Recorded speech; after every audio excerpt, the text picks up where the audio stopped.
Hi, welcome to our media evaluation.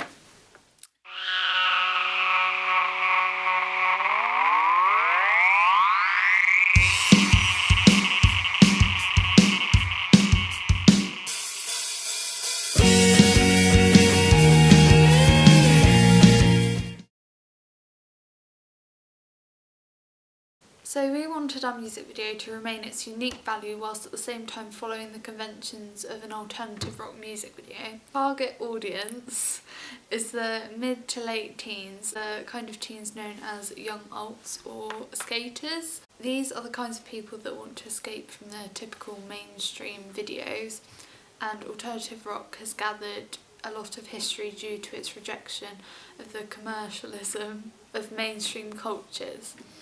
However, recently a lot of alternative rock artists have achieved mass mainstream success. A good example of an alternative rock music video would be Somebody Else by the 1975.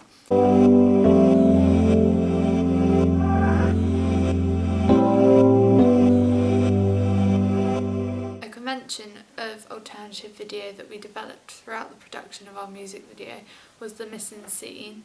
Costume relating to alternative rock music video would tend to involve the character being clothed in baggy t-shirts and jeans and will most likely have long length hair. This is an aspect that we replicated well throughout our music video, as the main character portrayed throughout is clothed in a casual tee along with slightly baggy long sleeve tops and trousers. Reoccurring colours within alternative rock music videos are black and red, and we decided to replicate this by using black and white shots, as well as adding in flashes of red tones as the main character sings the lyrics with a red cord shirt on, and also with a brick background behind him. The general look of an alternative rock music video is casual along with a carefree element. This is portrayed throughout our music video as the main character acts in a very laid-back manner. In terms of lighting associated with alternative rock music video, it generally involves both natural and low-key lighting. This kind of lighting was also used throughout our music video in order to fit the conventions of an alternative rock. This is evident where the band are playing live through the light and dark tones. An example of a music video that demonstrates this lighting convention is Panic at the Disco. The choice of actors was important in the production of our music video because we wanted to conform to the conventions of having an actor having a placid attitude. We made sure to include the main actor throughout the majority of the storyline. Commonly used props within an alternative rock music video involve band equipment such as guitars and microphones, both of which are included in our music video. The setting of our music video clearly conforms to the conventions of alternative rock in the way we used a variety of grungy areas, some of which include cities, small music venues, rundown buildings and underpass areas. There are a variety of camera shots that are used during alternative rock music videos, many of the band themselves when performing. Some of these involve establishing shots of the scene, close-ups of the band members with their instruments, long shots of the entire band and handheld shots. All of these shots we used multiple times throughout our music video, along with all of the necessary long shots, mid shots and tracking shots. The majority of our music video centres around the storyline of the main character throughout, with an element of performance. This conforms to conventions of real media products in terms of alternative rock, as it aids to convey what is happening and is easier to understand. We challenged and broke the conventions of narrative in relation to alternative rock music videos in the way that we didn't fully focus on a purely negative storyline. We aimed to produce a music video that would be fairly upbeat and not necessarily focus on any negative elements. Both our album cover and our magazine advert put a strong emphasis on simple minimalistic colours such as blacks, greys and browns. From our research, we discovered examples of alternative rock album covers that also follow this minimalistic theme, such as Thrillers, The Fall. From our audience feedback, we discovered that they believed that our artwork linked well to our real media product. I think the text was very simplistic and it linked well to the theme of the music video. And I mean, sort of the shoes and the skateboard on the album cover sort of represent the recurring themes throughout the music video. As our final product, we decided to use a plain white background with a thin surrounding border. The centre of the front cover involved an image cut up of a skateboard and the main performer's shoes. This image was a direct reference to our music video and included the skateboard and the shoes that were frequently featured in the music video. We felt that using this image as one of our ancillary texts flowed well with the theme of alternative rock due to the placid attitude that we aim to portray in the music video. This is because the skater lifestyle seems to be quite laid back.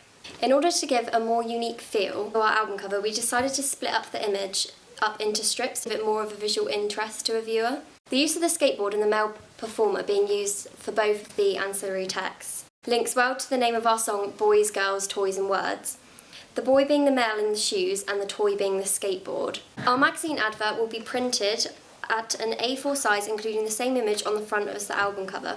This was done purposely in order to keep the flow of our work easily recognisable and consistent for an audience to consume. The text on our magazine cover was very simple, in a similar way to our album cover, in order to create this same minimalistic effect throughout our whole work. This was shown through the title of the song, Boys, Girls, Toys and Words, being written in clear writing at the top of the page along with the name of the band. We also included text referring to ordering on iTunes in order for it to be more accessible for the audience and engage them to want to watch the music video more.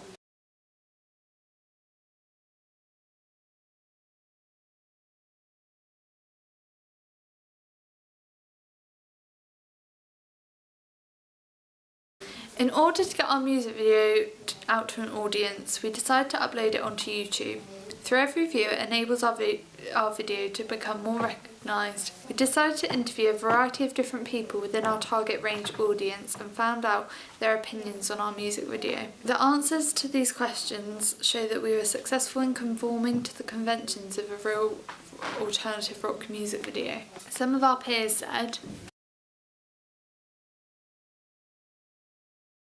yeah, I think it's really good with the use of black and white with the skateboard, you know, the sort of informal but like comfy clothes. Like there's a journey, they're going like, you know, skateboarding. I think it really supports it. And it looks like a really fun sort of boy kind of themed song. I'd say I've watched a lot of alternative rock music videos, and in them I'd expect to see a lead protagonist. That's what I get from watching the videos such as the 1975. Yes, as it's not really my music taste, but this one that I did watch was really cool and quite interesting. I really like the cinematography, so like the camera angles I thought were really nice, sort of low to high, and you know the sort of the acting as well, like it was incredibly natural. The text was very simplistic and it linked well to the theme of the music video. And I mean, sort of the shoes and the skateboard on the album cover sort of represent the recurring themes throughout the music video.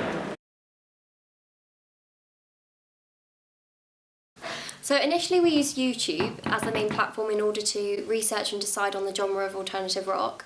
We wanted to find out the traditional conventions in relation to the alternative rock music video, for example the use of lighting and mise en scene. We wanted to use Pinterest in order to gain more information surrounding the genre and what we should visually portray throughout. For our spoof video we used Settle Down by 1975. In order to edit it we used the software of iMovie. This software enabled us to tightly edit the video and make it alike to the 1975s. As for our textual analysis, we used the song From Eden by Hosier. We downloaded the video using YouTube Converter, which made it a lot easier to access. To edit, we used the Sony editing software. This was successful in the making of the textual analysis, as the text could be overlaid onto the video very quickly and it was very easy to do. So in order to find non-copyrighted music, we used the website Jamendo. We use a variety of different technologies in the production and the construction of our final media product. We filmed using a Canon 500D for all of our shots. We use this due to the fact that it was the highest filming quality that we had available to us at the time. Depending on the kind of shot, we switched between using a tripod and handheld shots in order to create the best stability of shot as possible. In order to edit our music video, we used the Apple software iMovie. This was the best software that we had access to again at the time. And it took about 3 weeks to edit the video fully in between extra filming. Using iMovie enabled us to trim, move and split clips along with the visual effects and transitions such as blur and dissolving across the clips. By moving the clips into the correct order, it enabled us to fit them in line with the music sound and create a more easy flowing video that involved a build-up. Using the effects available on iMovie enabled us to change a few of the unsuccessful shots into something that fitted with the genre. This was used when a few of the clips shot against a white background came out with a yellowy tone. So in order to fix this, I decided to enhance the clips, and that gave more of a white, pristine finish to the shot. We also used archive.com during the editing process in order to find appropriate clips to our music video that linked to the genre. So through the evaluation of our music video, like right now we're using the same 500D camera, we're also using the same iMovie software. We also use the camera in order to film people's responses when looking at audience feedback. And finally we used QuickTime Player software that was installed on my Mac in order to film the screen so that during the evaluation process you could see exactly how we edited things. Thanks for watching!